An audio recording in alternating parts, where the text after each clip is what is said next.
Good morning, y'all. It is like 6:03 in the morning.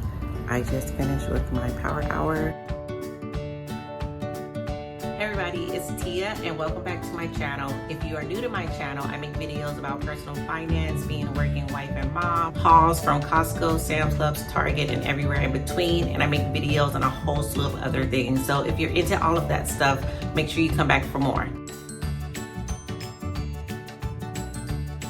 Today I am going to talk about some time-saving tips that will help us get through our mornings. If your family is anything like my family and both parents work outside the home, you have kids that have to go to school, kids that have to go to daycare, just everyone's going in a different direction in the morning. Hopefully these tips will help you make your days just a little bit smoother. So let's get right into it.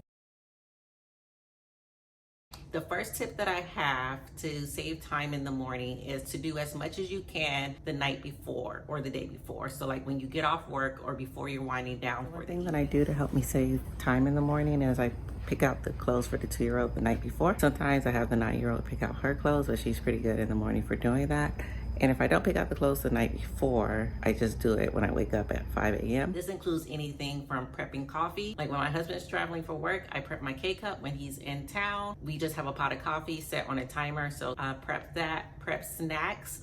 If it's not something that's already packaged that my 9-year-old can just grab and go, I'll go ahead and prep the snack the night before. Pick out clothes. Do whatever you can that will help your morning go a little bit easier. Even make lunch, your children's lunch, the dog's lunch. Like just go ahead and have it already prepared, and those things will cut off some time in the morning, and it's not one more thing you have to get done. So that way when it is time to leave or when it's time to get ready, you're able to just grab and go.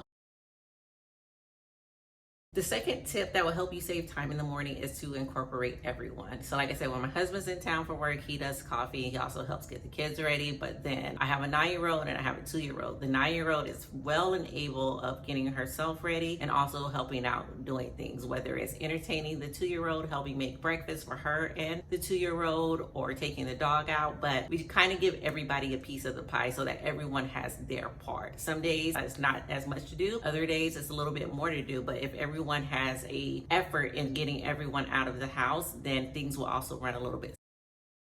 Good morning, y'all. It is like 6:03 in the morning. I just finished with my power hour. It was a little bit different today because the 2-year-old woke up about 5:10 and he wanted to be held, which is fine. So I didn't get my move in, but I did get a chance to drink my coffee, do some reflection, and I was working on the learning process and learn my day. But like I said, it's 6:03. So now I'm headed to wake the 9-year-old up so we can get our day started. The third thing that you can do to save time in the morning is to carve out time for yourself. I recently have read the 5 a.m. club, and I've been doing this now for going on a month. And I can tell you my mornings are a lot more smoother. I'm a lot more patient when I have that hour to myself than I was before. Because like I said, I don't know how it is for you, but I can attest to this. When we all wake up at the same time, everyone is sleepy, everyone is trying to figure their life out, and everyone has to get ready. It's a lot of chaos, sometimes some fussing or just some irritability, and it just slows the whole process down because everyone has to get their life together at the same time. And I personally don't have time for that, nor do I care for it. Yeah. So he woke up and he wants me to make him a waffle. So after I get him dressed, I'll go ahead and make his waffle for him. He's a little cranky, but it's nothing that can't be handled. Can you say good morning? No. Okay. I gotta get your pants, okay? No. Yeah. I have from 5 to 6 to myself. And during that time, if you read the 5 a.m. club, you know the principles that they talk about in the book, but I'm doing those principles. And if there's anything that I didn't get to the night before, I'm also doing that during that time. I think it's important though, during that time, I get some form of physical activity in and I get some time to just think. If nothing else happens during that time, I want to get those two things done. Even if you're only waking up 15 minutes before everyone else wakes up, just carve out that time so that you have time to mentally prepare and get yourself ready for the day. Carving out time for myself has made it easier for me to help get my family ready in the morning.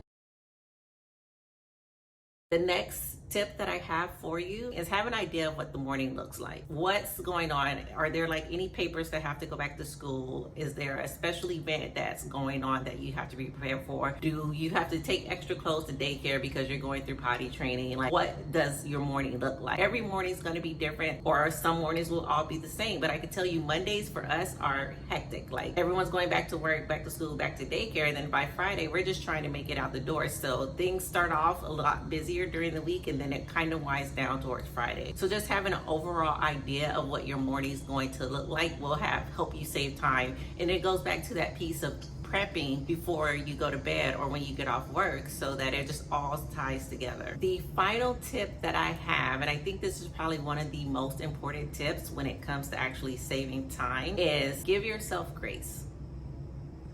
Everything's not going to be perfect. Someone's gonna wake up sick, coffee maker's gonna overflow, like you're gonna run out of waffles and you didn't realize it. Something's going to go wrong. But just understand, no matter what, it's okay. Like, every day is not going to be a great day. So give yourself grace. Be willing to welcome the changes. Be willing to be flexible to allow for that change, and then just go on about your day. I am a strong believer that how you start your day will impact the rest of your day. If you can just make it as smooth as possible, or acknowledge the hiccup and just move forward. Don't be too hard on yourself. Remain flexible. Give yourself grace.